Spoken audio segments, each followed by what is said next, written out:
conversation. Hey, yo, let's chop it up, man. Hey, yo, let's have a conversation. Hey, yo, may I interject? It's about time for communal reconnect.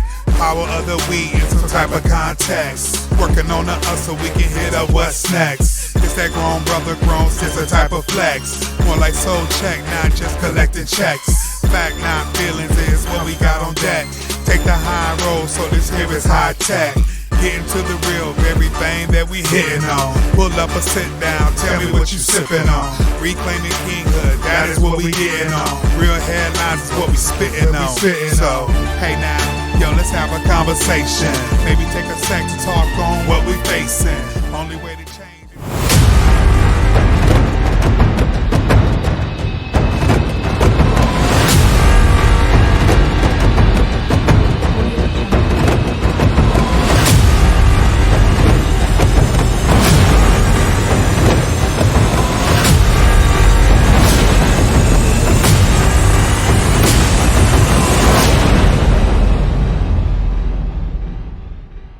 They're all women. Nope. They're all women. Yep. Not anymore. They are. When I grew up, Joy, about 20% of my teachers were black men. But this is, you're talking about in the early 90s rolling into the 2000s. You know, there were a lot of black male teachers. Hold on a second, Joy. Here comes the money. Here we go. Money talk. Here comes the money.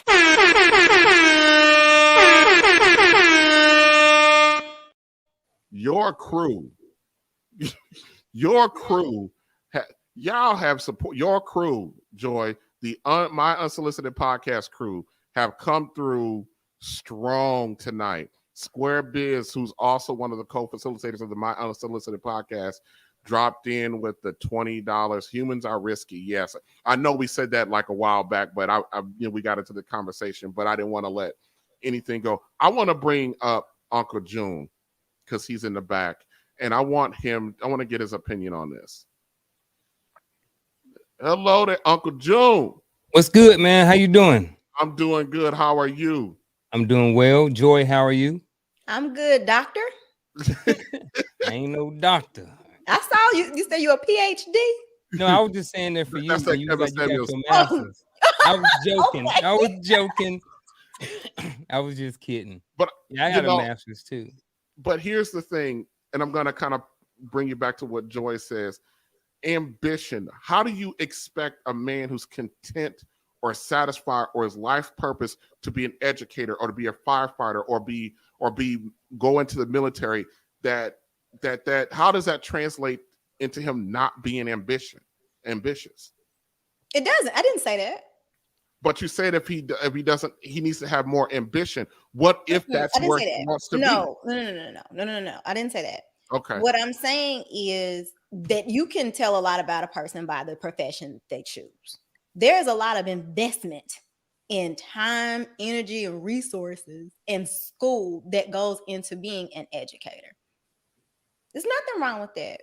It says a lot about your character. There's nothing wrong with that whatsoever. Shout out to the teachers. I'm always go hard for the teachers. They don't get paid enough. There's nothing whatsoever, but there are many, many avenues and opportunities for career advancement in the school system. But what if they don't want that? There's nothing wrong with staying in a school for 20 years because you're impacting the lives of tens of thousands of people. I'm totally fine with that. But what you were stating was, women, they don't want somebody that make $50,000. Well, I mean, if you're in varying settings, I think that we're conflating the two. There's different ways to show that you're ambitious outside of just money. Okay. Uncle Junior, what do you think? What is ambition? Like, what if I desire to, I want to be a plumber and I just want to make $80,000 a year? What's wrong with that? Why is that not acceptable? What if I want to make $70,000 and I live in a very poor state and I live moderately? You know what I mean? What's wrong with living like that? And I think some of it is that I think that some women have an expectation that they deserve a certain type of man. And I think that a lot of women, if we look at a lot of data statistics, most women choose to date the same type of men. Whereas men, we don't have a problem dating differently or dating at different levels. Because if you think about it, if a man has his own house, and everything like that. If he was to bring in a woman, he would technically be dating down, right? So men date down all the time, you know. So when it comes to the educator piece and the jobs and different things like that, I don't think there's anything wrong with the guy who wanting to work hard, enjoy plumbing, and that's what he grew up doing, plumbing or tinkering with cars, and they just want to go out there and make $70,000 a year and come home and enjoy it and enjoy their family and enjoy their wife. Maybe they can't go to Disneyland every single year. You know what I mean? But would the wife be okay with going to Disneyland once every 3 years? You know, and I think that some women are not used to, or some women are looking for a fairy tale lifestyle that a lot of men can't provide. And then when they get with these men, they're wanting this extravagant lifestyle. And like when you said, men, it's not that we're being content. It's like, look, I retired from the military. I did 20 years in the military, and now I'm an educator. I'm a elementary school counselor, and I love my job, but I don't have to work if I don't want to. But I don't have huge goals to be a billionaire. I enjoy my life. I have me a great wife.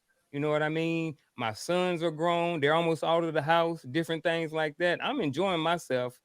And yes, I'm good on my money as well.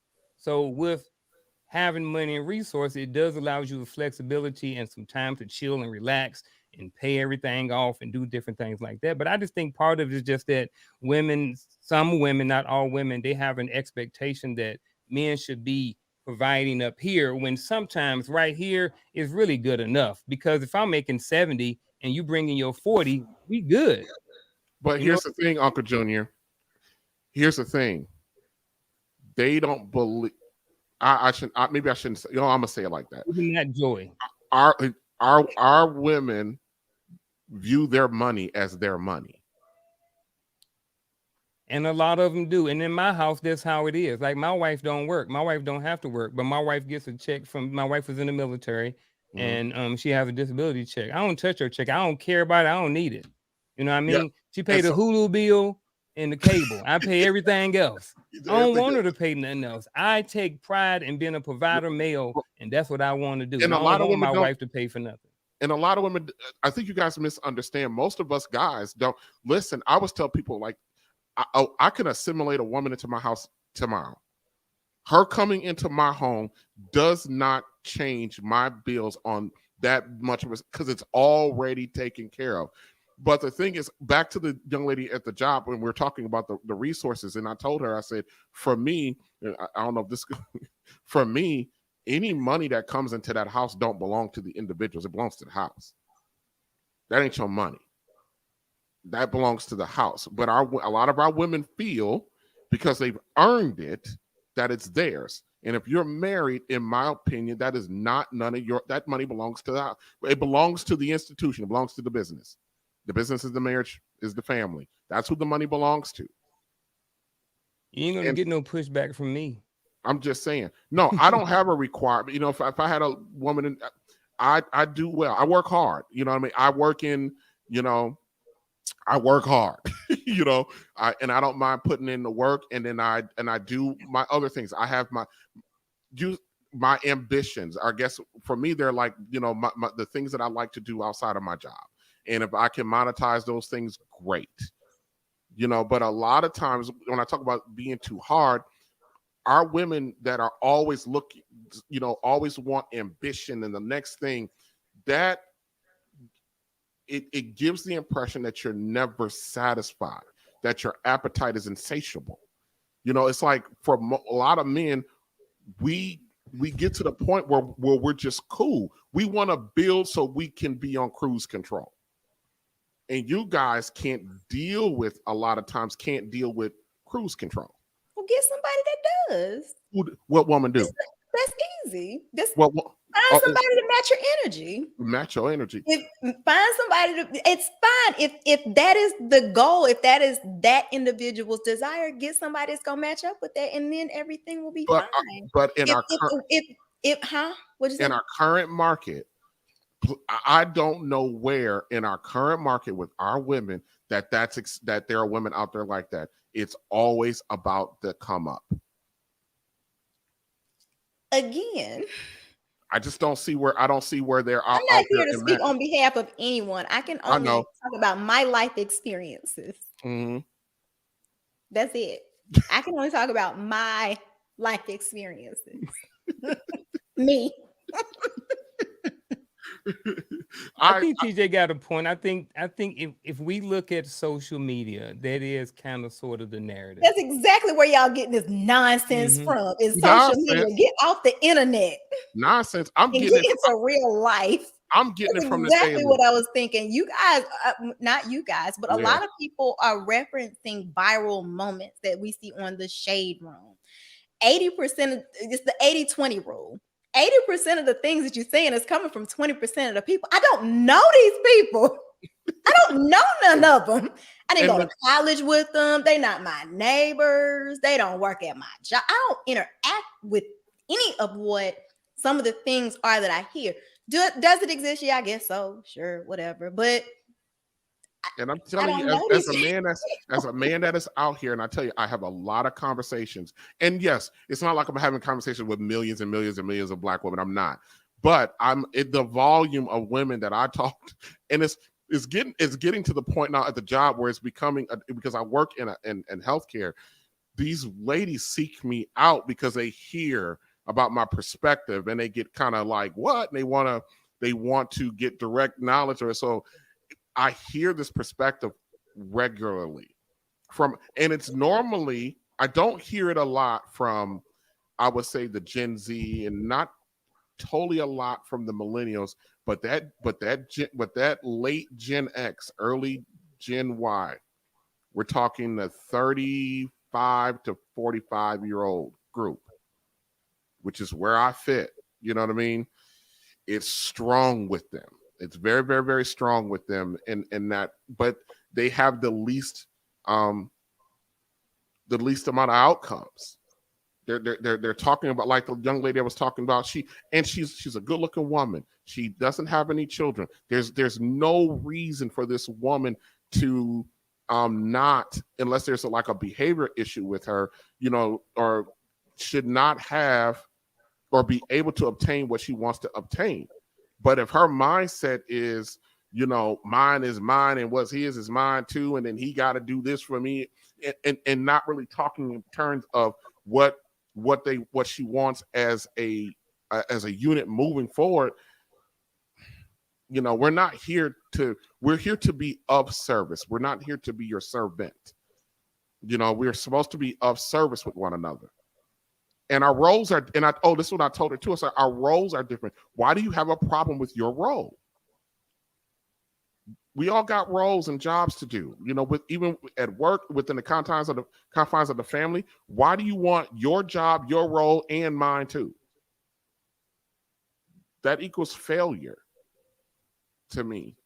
In this, in the title of the stream, Her Way or the Highway, our women who are the largest single group of women out here having this, it's her way or the highway, my way or the highway mentality with everything that you can't negotiate with. Where does that leave us? Yeah, because didn't you call us terrorists earlier? Is that what you said? I was terrorists. Is that what you said? I asked the question. Are you? That's a pretty strong word to use. I mean, look, if you got a large contingent of men that, even within all of their flaws and the inadequacies, but they still want wives. I don't know one man who don't want a woman. I mean, there are men who, I'm not talking about them, but I'm just talking about heterosexual men. I don't know one of them that don't want a woman. When you approach in mass, they want multiple women. Yeah. When you approach, when you approach the men en masse with these terms, and it's my way or no way, or I'm gonna be, I could do bad all by myself kind of crap. When you approach, you're a terrorist. You're a terrorist to the family unit. Then don't be terrorized. Joy, you're preaching to the choir, because I don't accept it. Can I say something, TJ? Go ahead. All right. I was looking in the chat and I seen Tariel Key say something. He said most good things are hard to find. That's the truth, because most women are not wives. just like most men are not husbands. That's just personally what I believe. And I And think because, huh? and that's what I spent a good portion of the monologue talking about. Yeah. We're not, you know, our women have this expectation for us to be husbands, but the vast majority of us were not groomed, trained, or conditioned to be, because there weren't any husbands in the house. Mm-hmm. So, and if you want to be a wife, you have to display and carry yourself as a wife. You don't get to be a wife after you get married. You have to show those signs of wifely things ahead of time. You know, just like men have to show husband qualities if they want to be a husband. yeah, I think they both work together. I was telling one of the brothers at the job, and he actually works in administration. I'm actually boots on the ground guy in the healthcare, but he works in administration. He was talking about how he wants to be married in this amount of time frame, and he's living in an apartment. I said, bruh, you got to set yourself up you got to set, if that's your goal, then you got to set your life up to receive it. That means you got to get out of your apartment. You got to start dating with intention. You got to start vetting. There's things that you got to do, but ahead of time. And and he just looked at me. He was like, "Why would I get a house before I got a woman?" I said, "Because you gotta. If you want a woman to follow you, you gotta demonstrate that you're able to prepare, that you're able to have, that you can think down the road. It's not just about getting a woman so you ain't got to go around chasing women no more. There's a lot that goes into it, but this is stuff that he was not really aware of. You can want a woman all day long, but you ain't got no place to put her. Most women. Where you leading me to? Where are you leading me to? Where you leading me to? My apartment. Yeah, that's the thing. I got a Section 8 neighbor. Men want women that's gonna follow them. It's like, well, where are we going? But they don't. But see, a lot of us out here have never had to have these conversations from the male parental figure that's supposed to be in our lives, and a lot of us don't know to even think down that line. And so that's why I talked about, our ladies. You're going to have to, if there's somebody out here that got, I call it good bones, like you got like a house that you want to rehab. If you got a guy out here with good bones, you're going to have to extend some grace and mercy as he figures it out. Because a lot of us are just now coming to this realization. And I said in the monologue, a lot of you sisters, maybe not you, Joy, specifically, but a lot of Black women watched what happened in the development of the Black, because they were in the home with them. They saw what Mama did to the sons and how they treated them, how they raised them. A lot of our guys were brought up in homes where accountability was just like a spelling word for school. It didn't exist. So my question is, what are y'all talking about in a barbershop? That's man there are talk. lots of men in the barbershop. What are y'all talking about in the barbershop? And you will find out. What do you say? Go in the barbershop in there. Yeah, you gotta go. There's code in there. Look, we don't want to know what y'all talking about in the beauty shop. So don't worry about what we talking about in the barbershop. We're talking about y'all. That's what I'm saying. What we talking about in the barbershop, we don't want y'all to know about. That's why we ain't gonna tell you. So my point, the reason why I'm asking, the reason why I'm asking is because I feel like a barbershop is a sense of community. Men are very serious about their haircuts and who cuts their hair, and they're very loyal. I know. I got into it with my barber the other day because he was late. And y'all see the same people float through the barbershop every Saturday. They kids because y'all been going there for 20 years. And so what are you all talking about amongst each other that isn't being discussed to the point of impact where we on the YouTube talking to strangers? I don't understand. Why aren't y'all conversing with one another and communicating these messages to one another? Oh, we do. We have these conversations. You don't. Let me tell you why I know you don't. Because so why you gonna ask me? How you gonna ask me? And then when I reply, you cut me off. Give me 1 second. Let me please. Just 30 seconds. The reason why I don't believe that is because you guys will watch a man have 5 babies with 5 women, don't pay no child support, don't bring none of the kids to get their hair cut, don't do nothing, and be completely cool with them, totally fine with them, no problem. There's no pushback. Oh, that's my dog. That's my dog. You know what I'm saying? Don't misrepresent barbershop talk and camaraderie for that we're cool with the guy. What happens when he walks out of that barbershop? Who is he cool with? What are you? I'm asking. I'm dead serious. Like what is that? There's a gap that sounds like this. It's there. It has to exist. There seems to be some sort of gap that's there. I will say this. There are all types of men in the barbershop. You have pretty much the guy because everybody needs a haircut. So you can go in your local barbershop and you can see a politician. You can see the principal at the high school. You can see the mayor. You can see a guy who owns his business. You can see a plethora of different type of men inside of the barbershop. So which means that there are a bunch of different types of conversations going on. There are plenty of conversations like what you talked about being had. There are conversations that have been had about every thick woman that comes in and drops her kid off and leaves. You know what I mean? There's conversations about healthy stuff. There's all different types of conversations that are being held in the barbershop. The barbershop is not the place where we go and to get help from.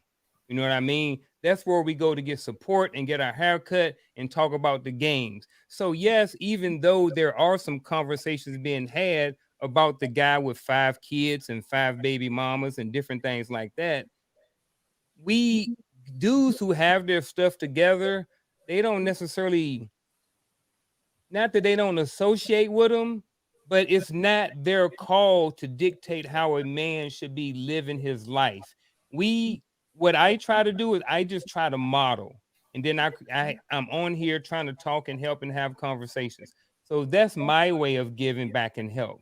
I do, like you said, there is all different types of conversations, and maybe maybe more of these conversations should be held at the barbershop. I'm not even against that either. You know what I'm saying? So yes, those conversations, good conversations are being had, and there are some bad conversations being had too.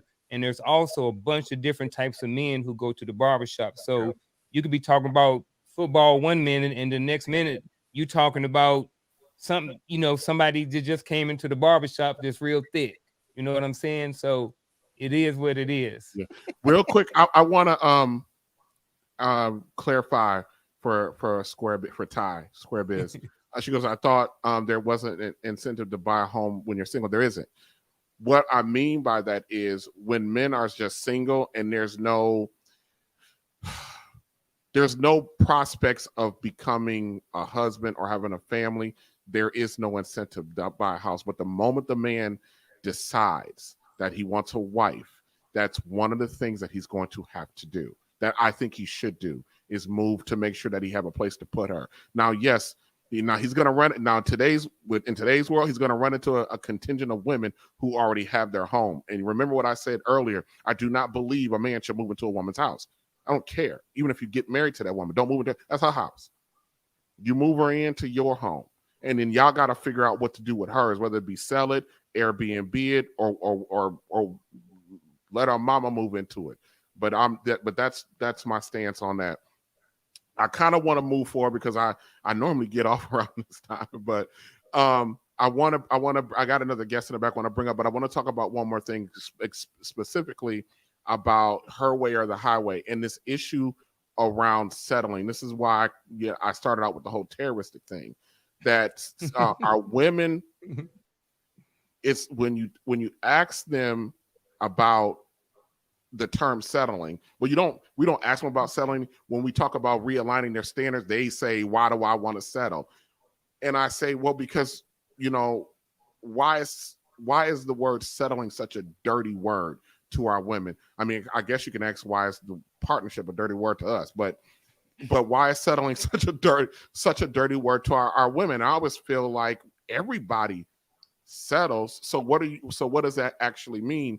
And then more importantly for our women, because so many of our women don't have nobody or no husband. And most women want a husband. They might got a boyfriend or somebody they've been in a relationship with or situationship. Most women want a husband. At what point, at what age do you just go, all right, let me take the best available out here? And I know at one point Kevin Samuels talked about or asked that question about at what age are women should women settle?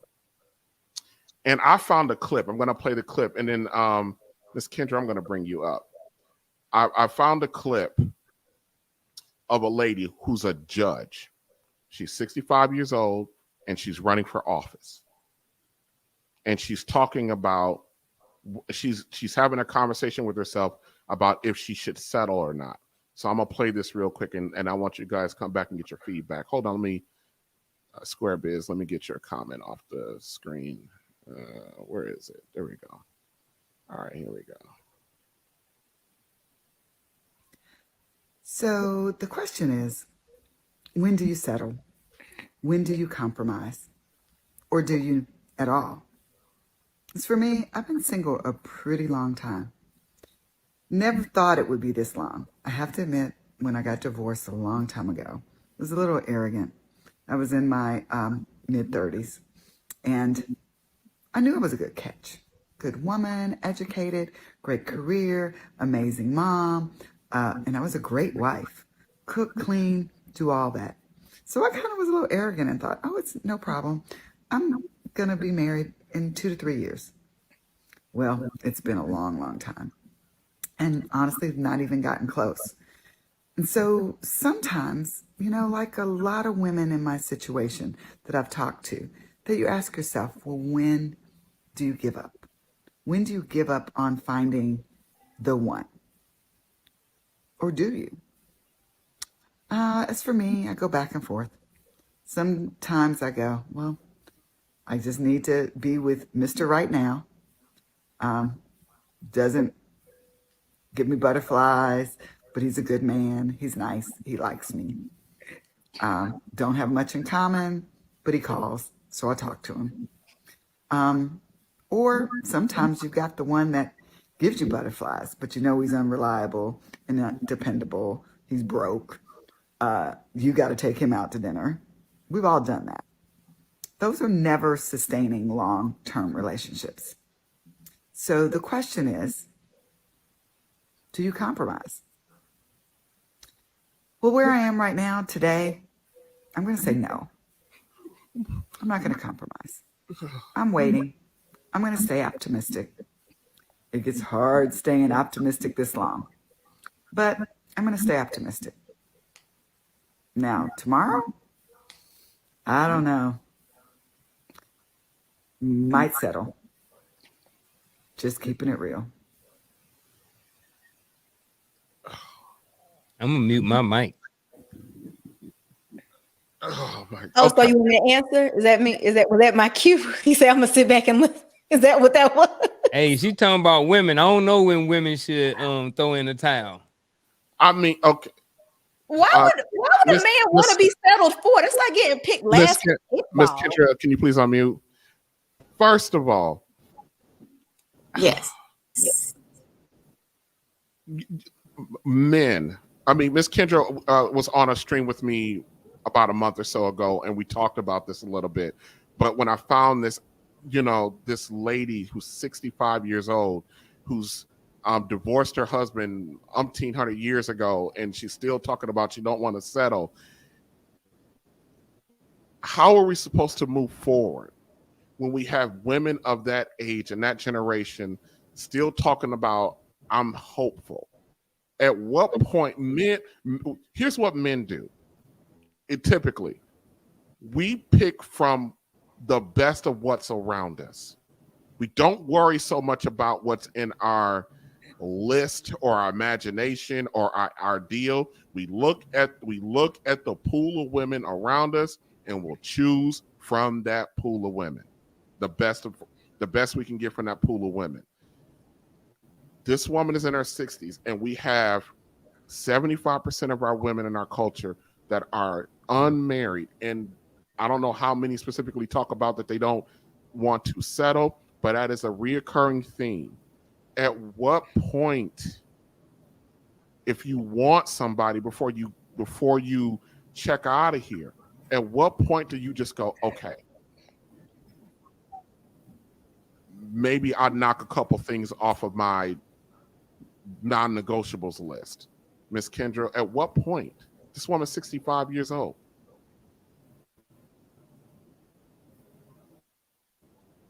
Can you hear me, Miss Kendra? I have a little bit of a take on this. Yeah. I'm sorry, Can Miss you hear Kendra. me? Yeah, go ahead. Okay, can you hear me okay? Yeah, I can hear you. Go ahead. So I probably a little bit different take on it. Okay, I believe, and I know people have their lists, right, that they put in place for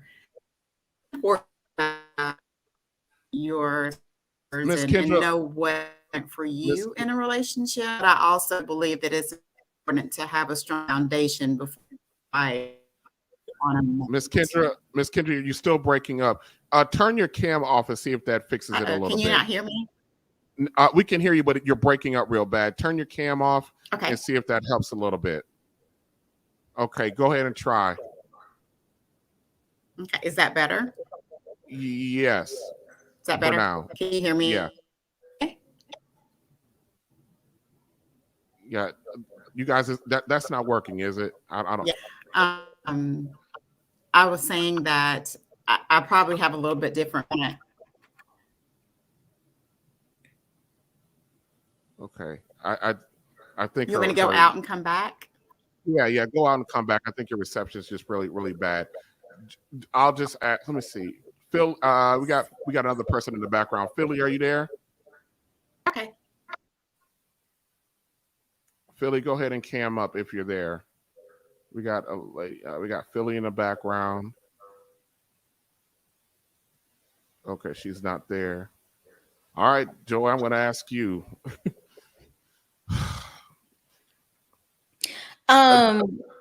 So I say this like kind of humorously, but not really. Why would somebody want to be picked last for kickball? Like what? Why would a man be okay with feeling settled for?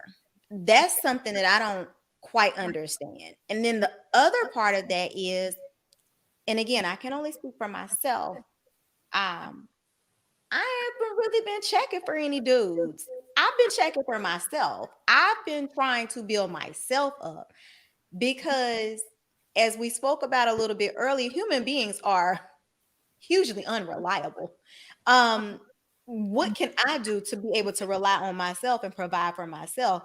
And whatever this laundry list of things that I say I want from this other person, what can I do to make sure that I can do those for me in the event that this magical person doesn't fall down from the sky?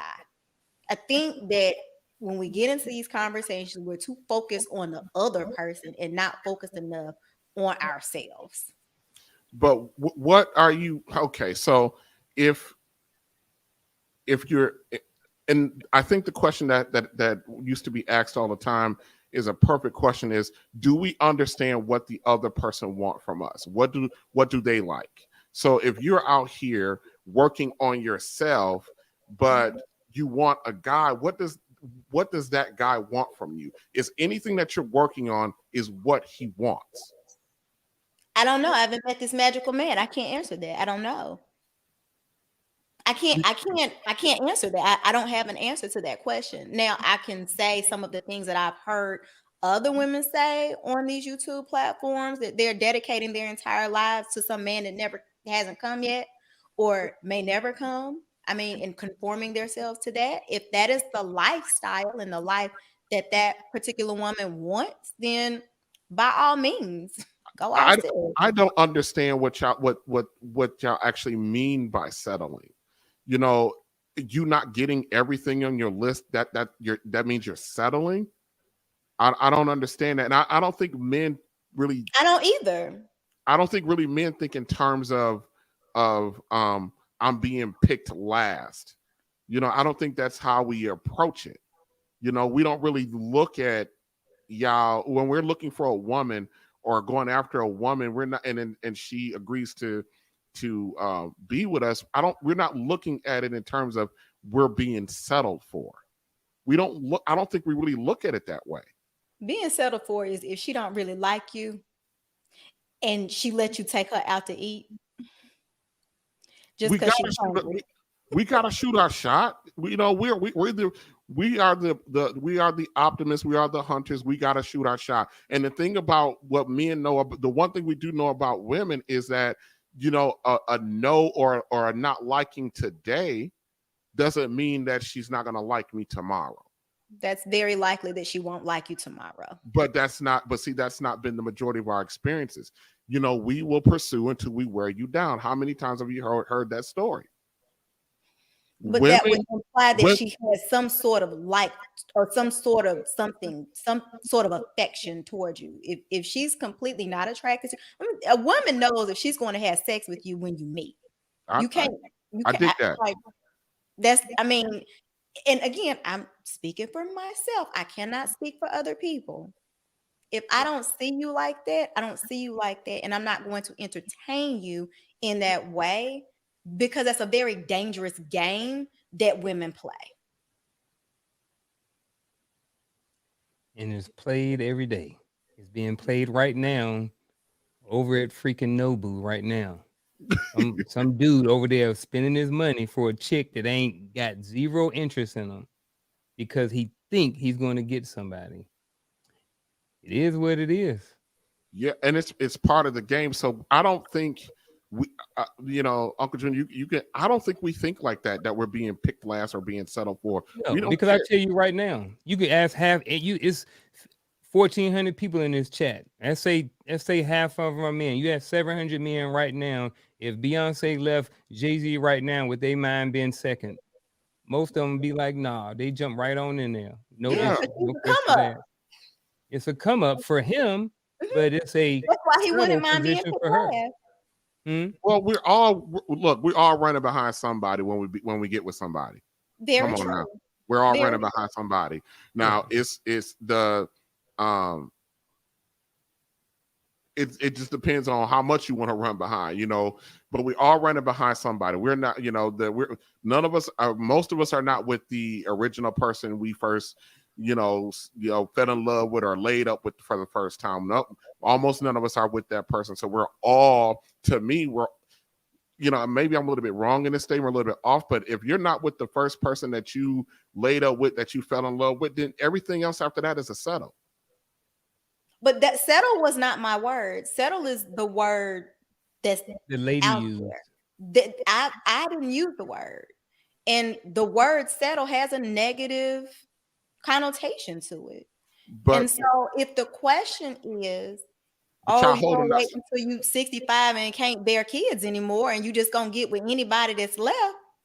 I'm just saying we're out here unattached, and I see it from a very different perspective as being a healthcare provider and being at the bedside. Joy, let me tell you something. Our women are in her age group and older. Man, these women are coming into the hospital. And they're coming in there, and ain't nobody coming to see them, ain't nobody coming to check on them, and they're and a lot of time. And I hate to be like this in some healthcare facilities, if ain't nobody there to rattle a cage or to double check on something or ask a question, they're just left to the wolves. But let me tell you something: our old brothers, even our unmarried old brothers, there's almost always somebody there. Yeah, but men die before women do. It's a niece, it's a daughter, it's a next door.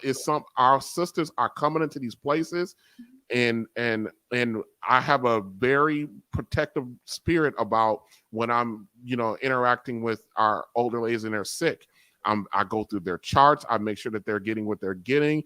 I'll double back to make sure that the nurses have seen them. I mean, I'm I'm very diligent about that when I'm there, because they're just not having anybody there. And I think our ladies are not really looking at, when you can't do for yourself, what happens when you can't do for yourself. And should you move out of fear? No. But at some point, if your goal is to have somebody, at what point do you just kind of operate like men do? We look around and see what we can get from the pool that's around us, and we go on about our life. How many times have you seen men with women that you go, really, that's what you with? They gone on with their life, or whatever's left of it. And I think our women are sitting up here holding up Black families hostage over over some list or some idea. And I tell people all the time, that man that's in your head, that sucker don't exist. Because that man that's in your head, he not gonna piss you off. He know how to anticipate every move. He know how to hit you the way you want to be hit. He know all of that. You know what I mean? He knows how to soothe your soul when you're sad. He know when your car is empty and gas and he ain't never been in it. That man in your head Jesus can't live up to that sucker. But a lot of our women will sit around with that idea, and they'll sit there and say, well, there's somebody out here. No, there isn't. No, there isn't. So, and I'm just saying, at what point do we just, and our ladies are out here listening to women like her. She's 65 and still fairly attractive for a 65-year-old woman. She talked about her education and her good job. She's a judge. Who cares? When you start talking about the man to female relationship, none of that really matters. And now, because I did a little research, she's in Houston. She's running for office in Houston. She's actively running after that. But on her TikTok, she's talking about, I want a husband. I want a husband, but I don't think I want to settle. And then other women of our generations and below are looking at this and going, and y'all looking at her economic outcome as if that's a predictor of your relational outcome. It's not for a lot of women. Yeah, totally different things. Those are totally different things. So yeah, my question is, my original statement, are you guys holding us hostage? Are you guys terrorists to this settling thing? No. All right, Kendra, go ahead and see if this works. Yeah. Okay. Is this better? Oh yeah. Okay, great. Sorry about that. What I was going to say earlier is I think that in general, people go into relationships the wrong way. In general, we do. That's, we go into relationships, we meet someone, we like how they look, we like the money that they make. Those things are not going to make a relationship successful. So you have to go into a relationship in time. You wait, you build a foundation. And once you build a foundation, then you determine what I don't think you go into it and look at it from a standpoint of settling. You go into it from a standpoint of, I know this person and I love this person for who they are, because that's what makes a relationship last, not how much money someone makes. Somebody can make $100,000 today and make nothing tomorrow. So if you're building and choosing your mate based upon what they make, or if that's what you're quote unquote settling for, then you're going into a relationship for the wrong reason in the first place. Yeah, I mean, I agree, but that's what's out here. There's a lot of emphasis, and I'm not saying economics is not important. It's absolutely important, but at some point, to what end? What is it? What is all this upward mobility getting you? What are we here for? I don't want to be like cliche, like what's the purpose of life, but what are you here for? And we're all sitting around here, a bunch of Black folk now, is single, unattached, and for what? And doing what? And I had a stream about this maybe about a month or so ago, and I specifically talked about this country. Black folk make up was it $2 trillion, like 10% of the country's money comes out of Black America. There is a whole incentive for us to be single. Joy got a house, TJ got a house. That's, I'm just throwing out numbers. $500,000 of that somebody else got off of us. We got 4 cars, 2 sets of insurances, 2 light bills, 2 grocery bills, 2 sets of everything. There's big money in us not being together. And we sit around here with some of this nonsense like, I'm not ever saying that some woman should take something that is going to make her miserable.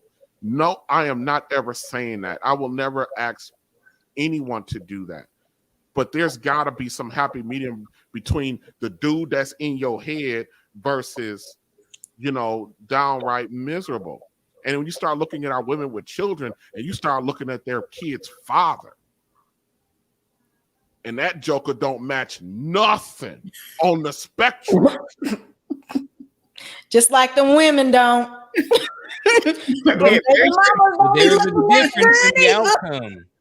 There's a huge difference in the outcome of women with kids and men with kids. There is a huge difference in the outcome. I'm gonna start wrapping up, but I got a couple guys in the back. Kendra, I'm gonna drop you down. Uncle Joe, I'm gonna drop you down, and I'm gonna let these guys kind of get the last word. Hold on a second. Mr. Elemental, I'm sorry to keep you back there for so long, my brother. Mr. Hezekiah, sorry to keep you back there.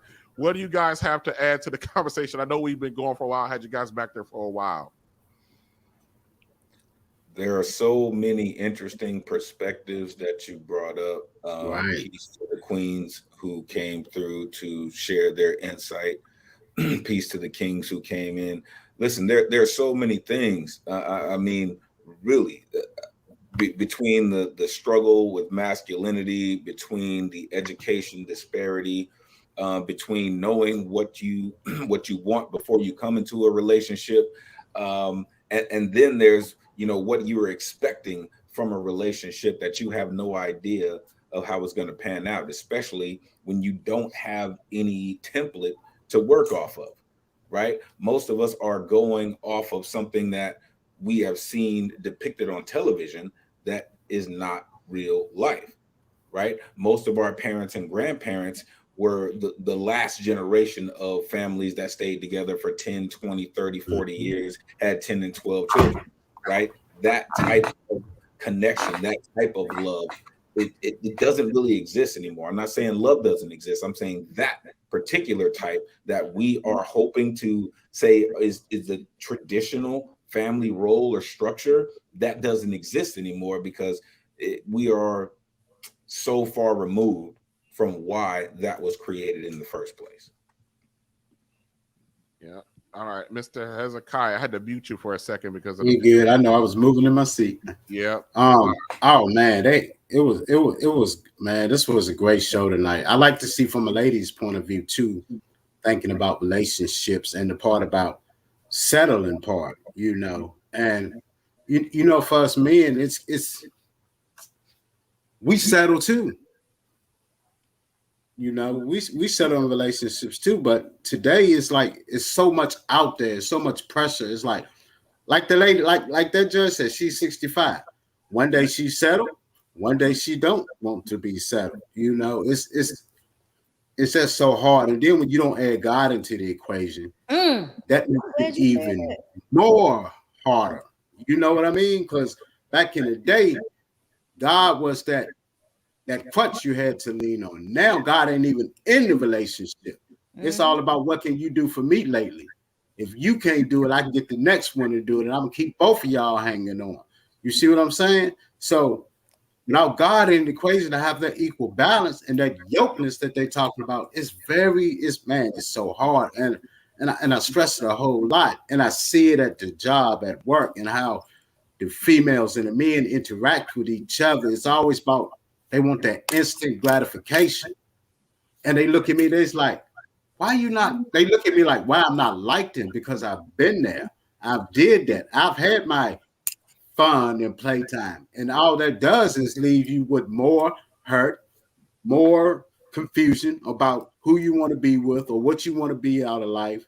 And until you decide that you want to set the foundation and you set boundaries for yourself and you love yourself, then maybe you can decide on if and how you can build a relationship with someone else. But until you love yourself, you can't love nobody else. So all we just doing is selling for somebody that we might think is our mama type, or we think somebody might be our daddy type. And that's not really what we really want, but we just selling for that because that's all we know. I mean, but think about it though, brother. How many times have you heard a woman say, "Oh, girl, get with a man that loves his mama or treats his mama good because that's how he's going to treat you"? Not true. That's the mama's boy right there. Okay. That's the mama's boy right there. He gonna whine. He gonna sound just like you. He gonna be in the mirror more than you is. Because my mama told me I look good. You know. Oh, Lord. It's funny though because that's how it is. Like when I was born up, man, my daddy was rough, man. We out there, we playing. My mom ain't coming out there playing no basketball. You get hit in the head with the elbows and stuff. We had to be tough, bloody nose. And mama would sit right there, wouldn't say nothing. You know what I'm like? You ain't gonna say how he hit me hard or how he's hurting. No, because she knew that he was doing a man's thing. That's how a man makes a son tougher. And in those times, though, masculinity was carved out in a very specific way, and it's not so much today, right? There is a blur. And through the cartoons, even the cartoons today are different than what they was back then. We had He-Man, Voltron, Thundercats, all these type of masculinity shows. You see what I mean, though? No, because the gender roles were very specific. Right, because they fed into the traditional family structure, that they felt was the nuclear way to continue the American dream, right? 2 kids. So what is it, non-traditional now? It needed to go that way, and once it started changing, now we're getting into the issue that we're dealing with, where families don't look like they're supposed to look. Right. Yeah. All right, guys, I'm gonna go ahead and put a pin in it right there. Just hang back for a second. You too, Miss Kendra. Joy. We are here at the end, okay? Listen, I want to do me a favor. Usually right after the stream, we do like a 10-minute like recap of what we didn't like about the stream. So if you can stick around for that, that'll be kind of cool. That's fine. All right, guys, listen.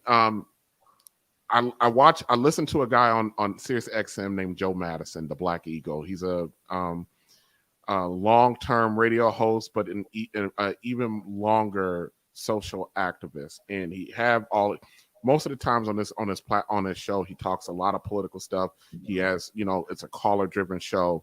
And when they're discussing issues and topics and things that need to be taken care of, at the end of almost every call with almost every caller, he asks them, so now that we didn't talked about it, what are you going to do about it?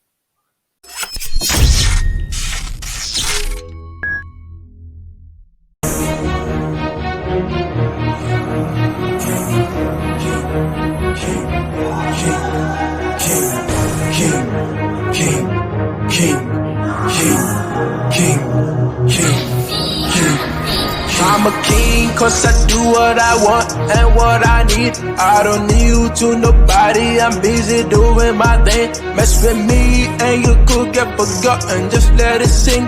I don't play, I just win, every day I get it in. I'm a king cause I do what I want and what I need. I don't need you to nobody, I'm busy doing my thing. Mess with me and you could get forgotten, just let it sing.